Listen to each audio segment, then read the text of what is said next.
They called it the Arikara Massacre, though massacres against Native Americans rarely earned such dramatic names. 800 warriors had overwhelmed Colonel Ashley's camp, leaving 13 men dead, a dozen wounded, and not a single horse remaining. As news traveled along the Missouri, the shock transformed into something darker, a thirst for vengeance that would eventually claim far more Native American lives than the original 13. The cycle of frontier violence was about to spin faster. 16-year-old Jim Bridger straightened a bent nail with a hammer at Hugh Robison's blacksmith shop on a warm day in St. Louis. He stopped working when he noticed movement near the edge of town. 3 Native American riders approached along the riverfront path. Jim set his hammer down and stepped to the shop entrance. The men wore trade blankets over their shoulders, 1 red, 2 blue, with yellow stripes. Their heads were shaved except for stiff roaches of hair along the crown, decorated with eagle feathers. Their faces displayed vermilion and black paint across the cheekbones. "Osage," muttered Robison, standing beside him. "Down from upriver to trade. Watch your horses when they're about." "They steal?" Jim asked, keeping his voice low. Robison snorted. "A good horse to an Indian is worth more than gold." Last summer, Benson traded a spotted mare to an Osage chief for 60 prime beaver pelts and a buffalo robe that had fetched $20 in any market from here to Philadelphia. Jim watched the riders dismount near the trading post. 1 man wore brass armbands. Another carried a pipe with a long stem wrapped in dyed porcupine quills. "In summer, every man in St. Louis fancies himself a horse trader," Robison continued, spitting tobacco juice into the dirt. "Any Indian upriver will trade his wife, his lodge, and every pelt he owns for a horse that can outrun buffalo." That evening, around Robison's hearth with 5 other men, Jim listened to tales of the frontier while the men passed a bottle of whiskey. "You ever hear tell of John Coulter?" asked a weathered trapper named Fitzgerald. "Back in '09, Blackfeet caught him and a companion trapping on their hunting grounds. Stripped Coulter naked as a jaybird, gave him a head start, then set out after him." "What happened to his friend?" Jim asked. "Gutted him on the spot," Fitzgerald replied flatly. "Coulter ran 6 miles across open plain, feet bleeding, thorns tearing his skin. Outran every last warrior, dove into the river, hid under a beaver dam, breathing through a reed until nightfall. Man lived to tell the tale." The room fell silent except for the fire's noise. Jim tried to imagine such a pursuit. "Then there's Manuel Lisa," added Robison, "smartest trader ever worked these rivers. During the War of 1812, when the British were offering bounties for American scalps, Lisa kept the Sioux from joining their cause. Saved hundreds of lives by keeping those tribes neutral." A man with a scar from eye to jaw leaned forward. Not all Indian chiefs were so honorable. Chief Blackbird of the Omaha, there was a cunning devil. Got himself a supply of arsenic from traders, called it his medicine. When tribal members opposed him, he'd predict their death, then poison their food. People thought he had magical powers, right up until he died of smallpox in 1800. Jim listened, trying to separate fact from embellishment. Tales of violence alongside accounts of trade and diplomacy painted a complex picture of frontier relations. "You're looking to join Ashley's expedition upriver?" asked Fitzgerald, eyeing Jim. "Hoping to, come spring," Jim replied. "Listen close then, boy. Men make fortunes in the mountains, trading iron arrowheads, beads, blankets, and watered whiskey for beaver pelts and buffalo robes. Indians will give you $3 worth of prime fur for a handful of glass beads not worth 15 cents. He paused, drinking. "But the same Indians who trade with you one day might lift your hair the next. The Blackfeet especially, they've killed more trappers than mountain fever and grizzlies combined." Later that night, on his pallet in the corner of Robison's shop, Jim stayed awake. He thought about painted warriors on plains, John Coulter running naked through brush, and bundles of furs exchanged for trinkets and horses. The frontier beyond St. Louis contained dangers and opportunities. From the small window, Jim could see a Native American encampment on the far shore of the Mississippi, their fires visible in the darkness. Tomorrow he would walk to the river's edge to observe them more closely. Understanding these people seemed necessary for anyone planning to make their living in the Western Territories. By early spring of 1823, Jim Bridger found himself aboard a keelboat headed up the Missouri River. The vessel belonged to General William Ashley's fur trading expedition, the first leg of Jim's journey into the Western Territories. The boat's crew consisted of men hardened by river life, boatmen who had traveled between St. Louis and the remote trading posts for years.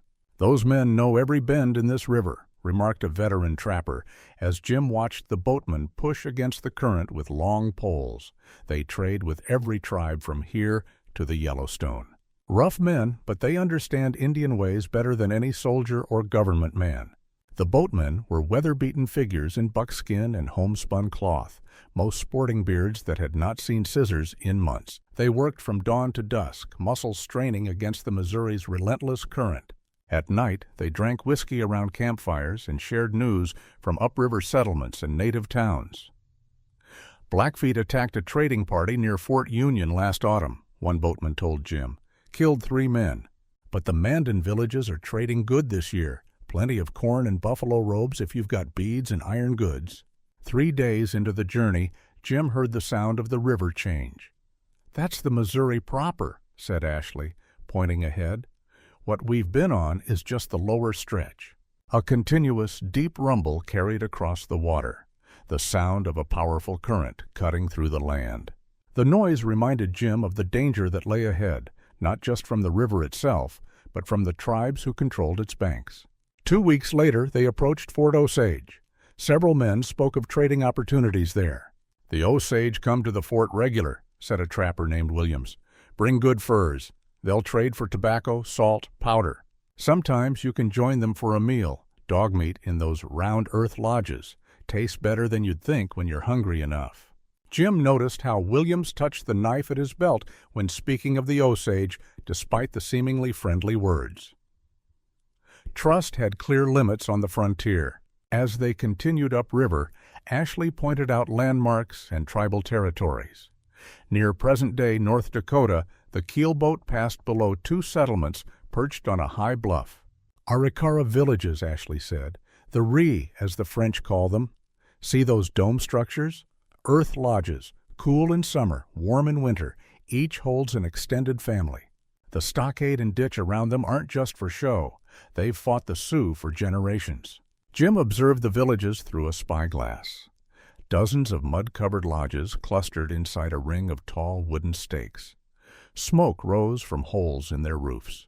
Outside the defensive wall, patches of cultivated ground showed where the Arakara grew corn, beans, and squash. "We'll trade with them on the way back," Ashley said. "For now, we keep our distance. The Ree can be unpredictable." After months on the river, the expedition finally established a base camp. Ashley divided the men into smaller parties, each with horses to travel overland to trapping grounds. Before they departed, he gathered them for instructions. "Your horses are your life out here," he said. "Indians value them above all else. Keep vigilant, or you'll wake up afoot in hostile country." Jim was assigned to Major Henry's group. The major was methodical about security measures. "We camp near water," Henry told his men. "Horses picketed close to the river. Men sleep between the horses and open country, with supply packs as breastworks. Sentries posted at all times." This caution proved warranted. In the Yellowstone country, Jim's first encounter with the Asinino tribe nearly cost them their entire horse herd. The morning started routinely. Jim helped prepare breakfast when a sentry called out, "Indian! Indian!" 5 mounted men appeared on a ridge northwest of camp. They approached slowly, hands raised in peaceful gestures. The leader wore an otter fur cap decorated with ermine tails and carried a pipe. "Asinino," muttered Henry. "Be ready, but show no hostility." The visitors dismounted, greeted the trappers with signs, and accepted tobacco.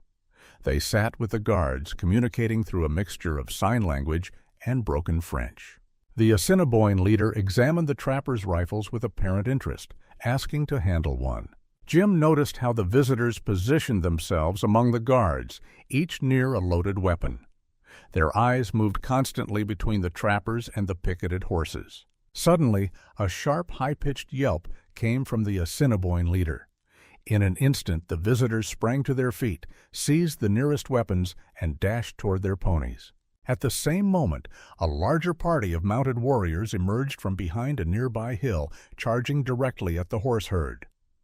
"The horses!" Henry shouted. "Get to the horses!"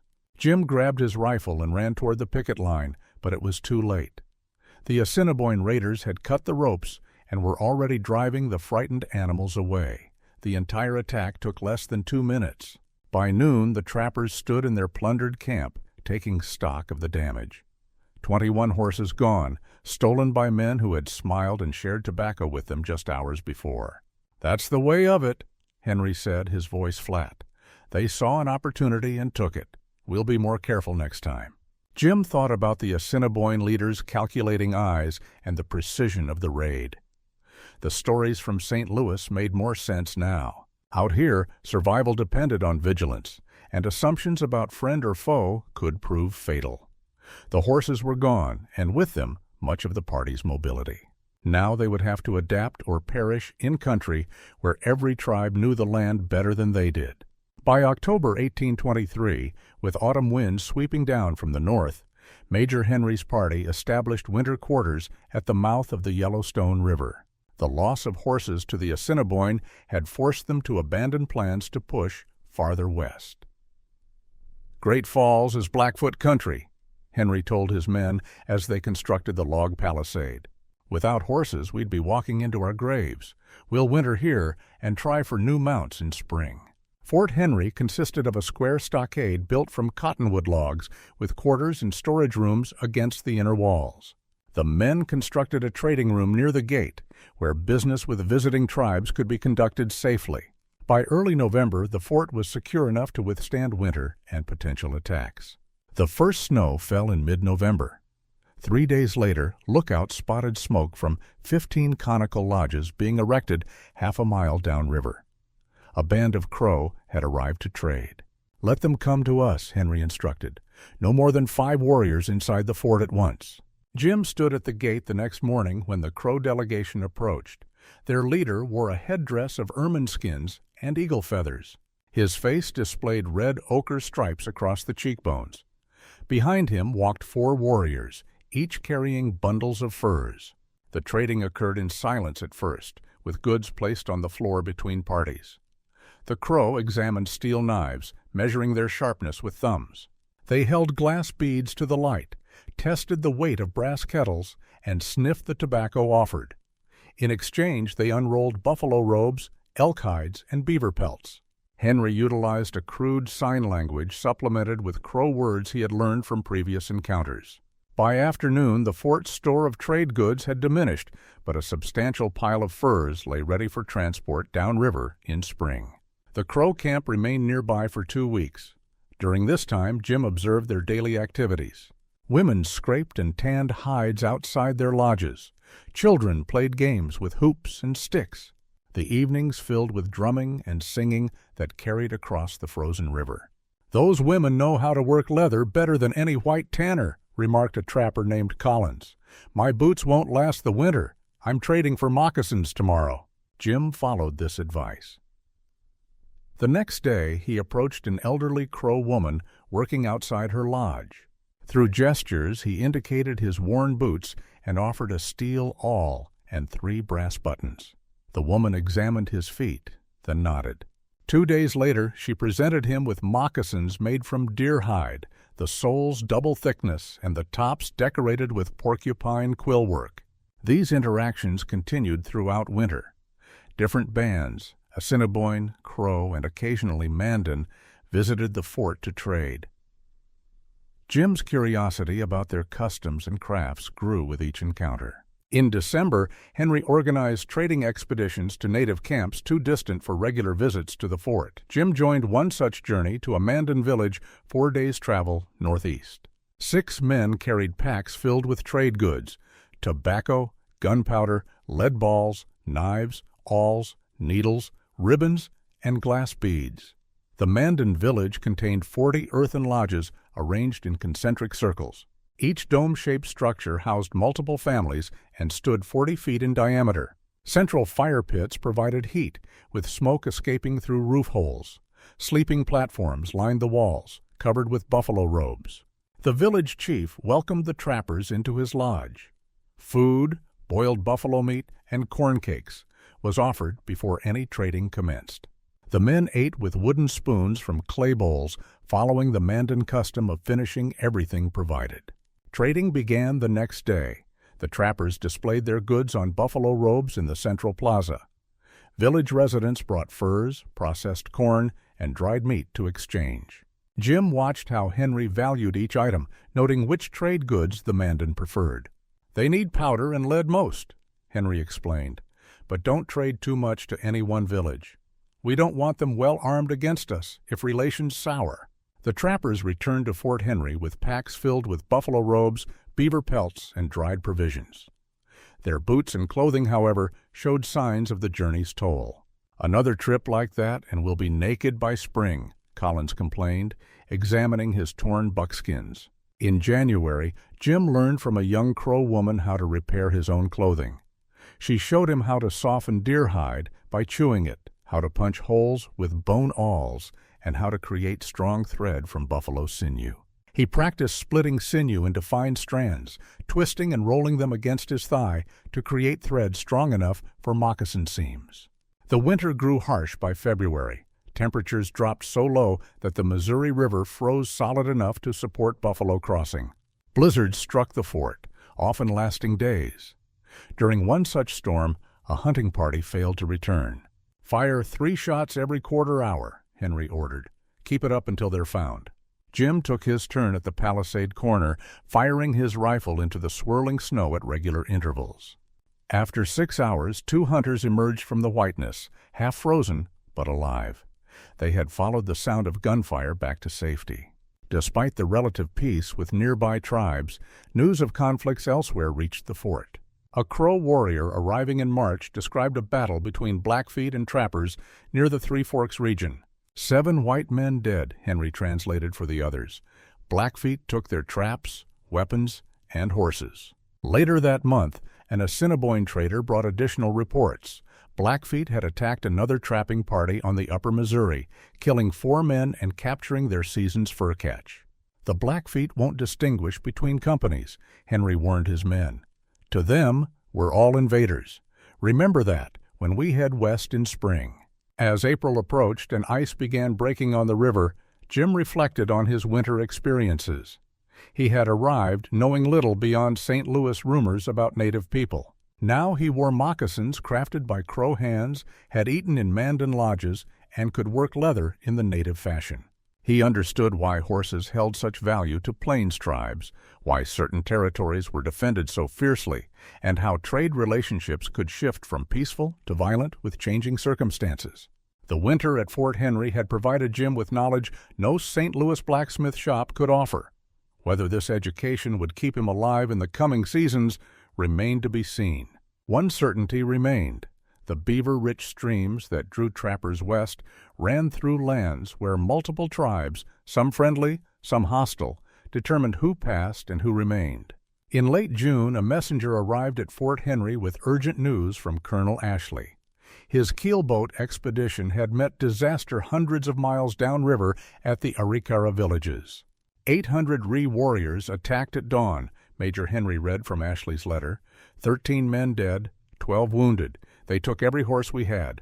The colonel requests immediate assistance. The fort erupted with activity. Within 24 hours, Henry assembled a relief party of 40 trappers, including Jim. They loaded a keelboat with supplies and weapons, then pushed off downstream toward the Arakara villages. "This changes everything," Henry told his men as they traveled. "If the Ree can attack Ashley with impunity, no white man is safe on this river. They must be punished." After 12 days of hard rowing, they reached Fort Atkinson, where Colonel Henry Leavenworth had marshaled a force of 220 regular infantry soldiers. Joshua Pilcher, a rival fur company agent, had also organized 40 trappers and traders to join the expedition. "The Army's brought a 6-pounder cannon," a soldier informed Jim as they unloaded supplies. "That'll teach those savages a lesson." Most significant was the arrival of 750 Sioux warriors, traditional enemies of the Arikara, who agreed to join the punitive force. The combined expedition of over 1,000 men set out on August 9, 1823, with the regular troops marching along the riverbank while the mountain men and supplies moved by boat. On August 18th, they came within sight of the two Arakara villages perched on their bluff above the Missouri. Jim observed the earth lodges, dome-shaped structures covered with sod and mud. A tall medicine pole stood in the central plaza, bearing totems and cloth offerings that fluttered in the wind. As the expedition prepared for battle, Jim watched the Sioux warriors ready themselves. They tied their ponies' tails with red cloth, uncovered painted buffalo hide shields, and applied war paint to their faces and bodies. Their war songs filled the air as they strung their bows and checked their lances. At dawn on August 19th, the Sioux charged forward as agreed, riding directly toward the Arakara villages. The plan called for them to draw out the defenders, while Leavenworth positioned his troops. "There they come," muttered a trapper beside Jim, pointing toward the village. Arakara warriors poured from behind their palisade, rushing to meet the Sioux on the open ground below the village. The two forces collided in a chaotic melee of horses, bows, lances, and war clubs. Despite their numerical advantage, the Sioux attack faltered. The Arikara fighters formed tight defensive groups, turned back the charge, and began pushing the Sioux toward the river. Jim raised his rifle, ready to support the Sioux, but Colonel Leavenworth shouted, "Hold position! Wait for the artillery!" The mountain men grumbled as they watched the Sioux retreat from the unexpectedly fierce Arikara defense. When the 6-pounder cannon finally arrived, Leavenworth ordered it into position on a rise overlooking the villages. The first cannonball struck the village wall with a dull thud, sending dirt and debris into the air. Several more shots followed, each disappearing into the thick earthen walls of the lodges with minimal visible damage. "Those mud walls must be 4 feet thick," observed Henry. "The cannon's useless against them."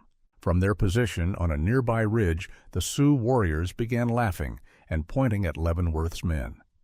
A translator related their comments. "The Sioux say this white chief fights like an old woman," he told Jim. "A warrior would charge in and count coup on his enemies, not stand back throwing metal balls from a distance." As the ineffective bombardment continued throughout the day, Jim and several other trappers raided the Arakara cornfields along the riverbank. While gathering ears of corn, they encountered a group of Sioux warriors who had abandoned the battle to do the same. A Sioux warrior with 3 eagle feathers in his hair addressed them through a half-breed interpreter. "We have done all the fighting today. We have shed all the blood. If we had known white men were afraid to fight, we would never have come." That evening, Colonel Leavenworth called a council. To the astonishment of Henry's men, he announced his intention to negotiate peace with the Arikara.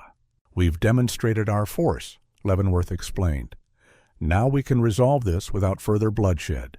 "Those Ree killed 13 men, stole everything Ashley had," protested Pilcher.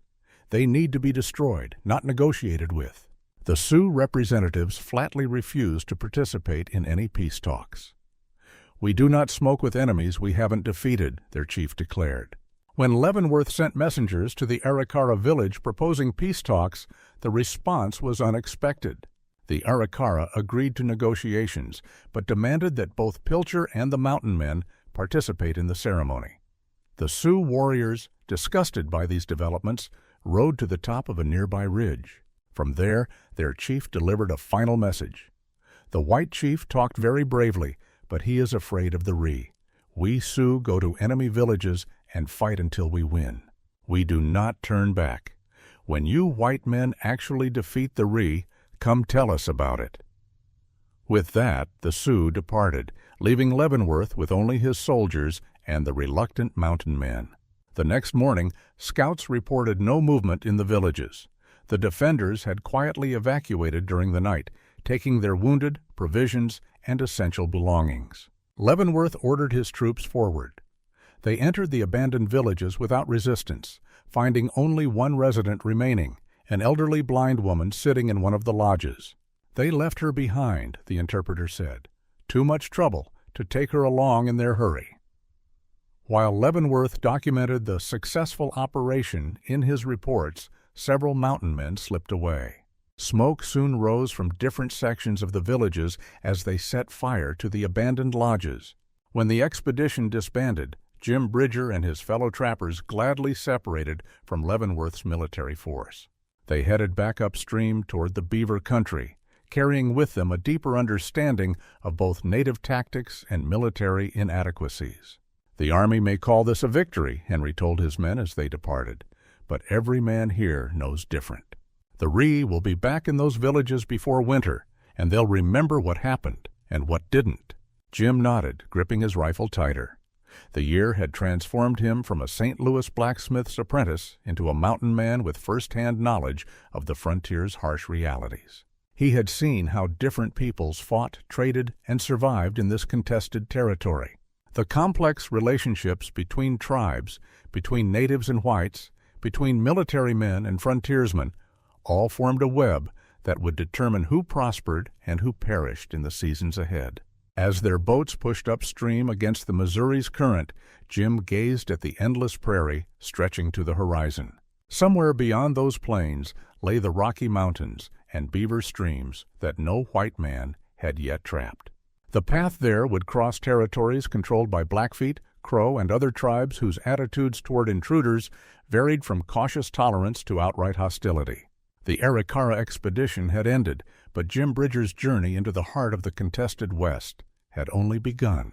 The lessons of this first year would serve him well in the decades to come, years that would see him become one of the most legendary mountain men in American history, navigating not just wilderness, but the dangerous currents of a frontier where cultures collided, alliances shifted, and survival demanded more than just courage.